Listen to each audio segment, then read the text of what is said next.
The Third Testament, the Book of the True Life, Chapter 3. The header reads, The Spiritual Son of the Second Coming of Christ, the Coming of the Lord. I present myself before humanity in a period when new revelations have transformed the life of man.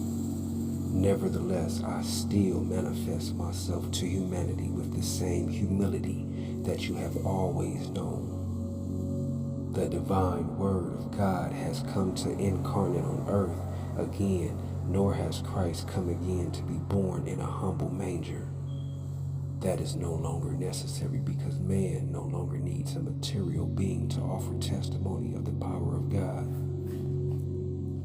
Although I am manifesting myself through human spokesmen during this era, man should not believe that my presence is in a material form. It is not, because the presence of God is spiritual, universal, and infinite.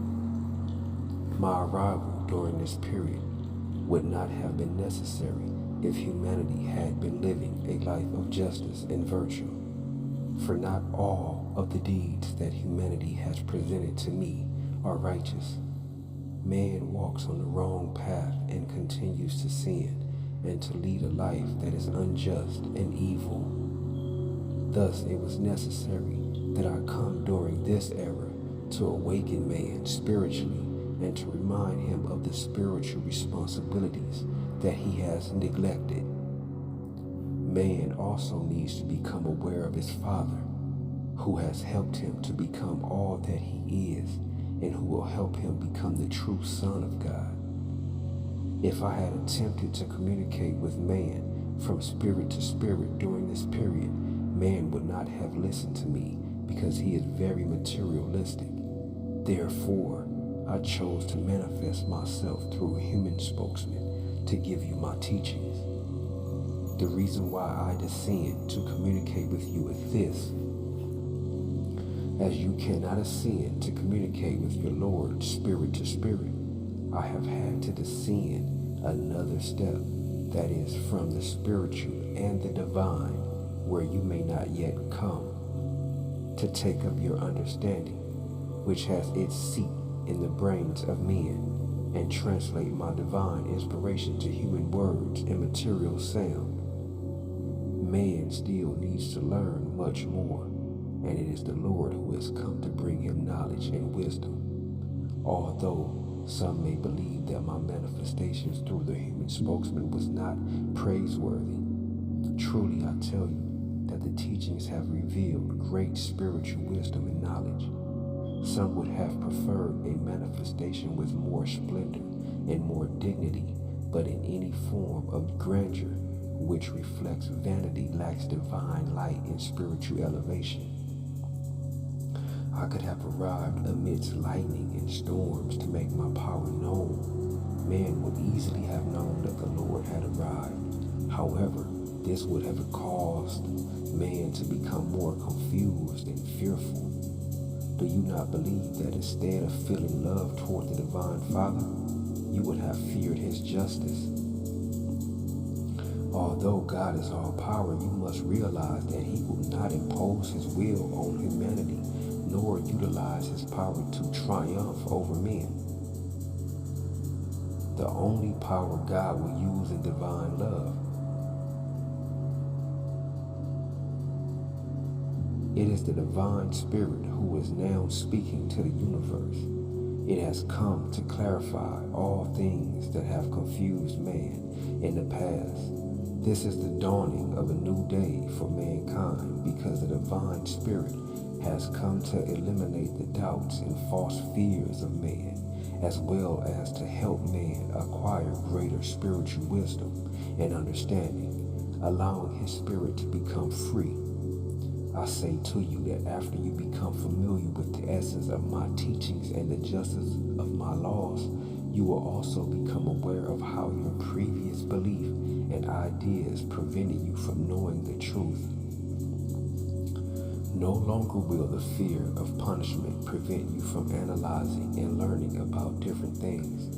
You will feel free to learn as much as you can. However, your conscience will tell you when it is not to your benefit to penetrate into knowledge that is not reserved for man. You must learn that man is not entitled to all knowledge. He must acquire only the knowledge that is reserved for him. My people, if it was announced that my arrival would be amidst wars, unleashed elements in nature, epidemics, and chaos on earth, it was not I who caused these events. I came during this period because I knew that humanity would need me during this time of great ordeals. Those events that were foretold to signal my arrival are now occurring.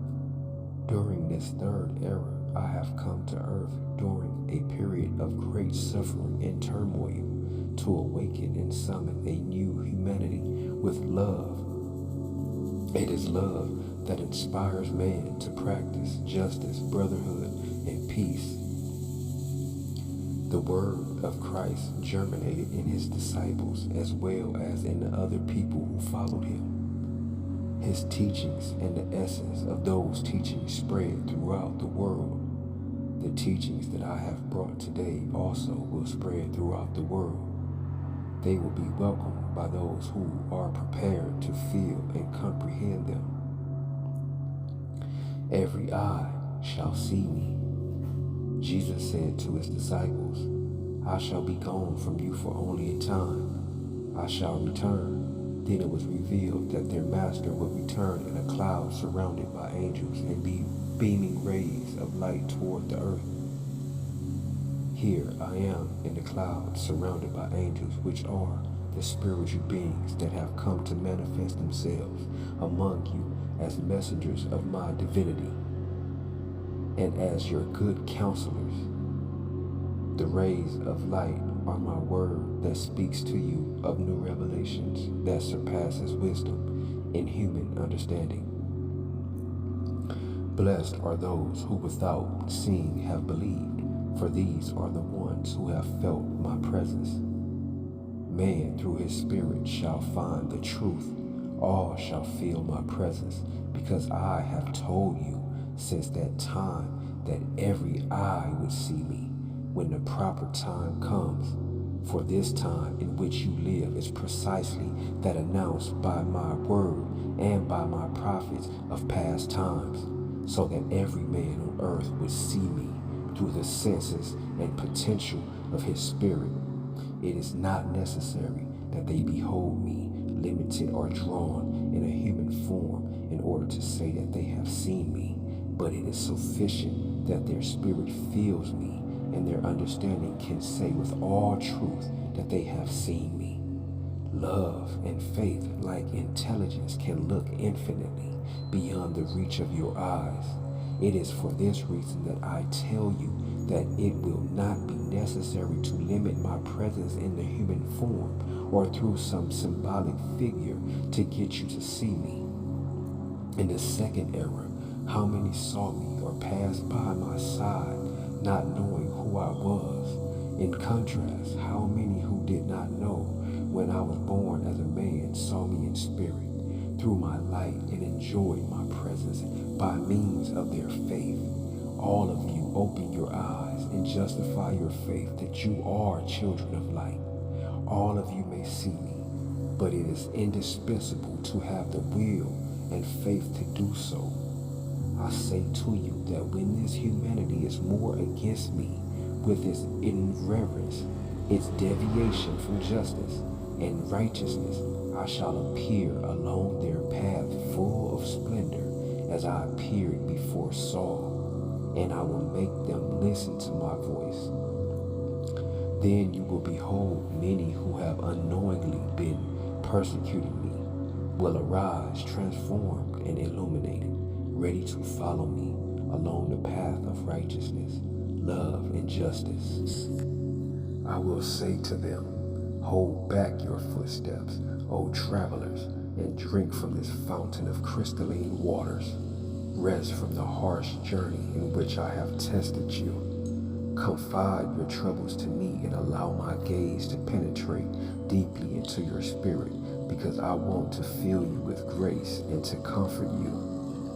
My love shall stir your most sensitive fibers, but in harmony with your conscience, which makes you hear my divine concert, and many shall behold me in the sweet figure of Jesus. I must warn you that the figure of Jesus is not the perfect form in which you shall behold me. If I told you in past times, every eye shall see me, I made you understand that all of you would know the truth. Yet I must tell you that I shall limit myself according to the evolution of each spirit. But as you ascend in the ladder of perfection, you will behold me in all my splendor. For now, do not try to imagine me in any form whatsoever. Meditate. If your spirit, being limited in essence, is light, what form may the universal spirit of your Lord have, who has no beginning and no end? Leave what is unfathomable in the intimacy of my arcane. During the second era, I revealed to you that I will come again among mankind, and that my spiritual world of light will descend with me. However, humanity has not understood nor correctly interpreted the meaning of my word. That is why each religion awaits for me amidst its church, and people expect to perceive me with their physical eyes. Those who await me in that manner are the same ones who in the past said that Jesus was not the true Messiah. My disciples, I now say to you, the moment will come when you will perceive me in all my splendor.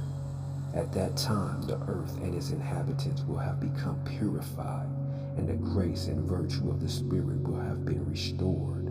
Suffering will have disappeared, and there will only be joy. It will be an infinite day, a day that will never end. Do you not wish to perceive those miracles? Do you not want your children to communicate with my spirit, to be free of sin, and to form a world of peace? If mankind would have known how to analyze the prophecies of the first and second eras, they would not be confused today about their fulfillment. This is what happened during the second era, when the Messiah was born among men. The same thing that is happening today when I have come in spirit. The meaning of my teaching is the same in the two eras. It prepares you to make of the existence a pleasant dwelling, although temporary, where men will regard and treat each other as brethren with a warmth of true brotherhood pouring from one another. Also prepare the spirit to penetrate into those worlds or mansions that the Father has reserved for his children after this existence. My wish is that you do not feel like strangers when you go there, but rather that your spirituality and intuition will allow you to regard everything that you find as if you have previously been there. Much of the truth will be in it if you know how to remain in contact with the spiritual from here by means of the prayer. I am the traveler who is calling at the doors of your heart. I call and you do not know who it is. You open and you do not recognize me, like the traveler who comes to a town where no one knows him, or like the foreigner who comes to a strange land and is not understood in his own language. In this way I present myself to you. When will you feel my presence, O humanity? When will you recognize me as Joseph was recognized in those days by his brothers in Egypt? My peace be with you. This concludes chapter 3. Shalom.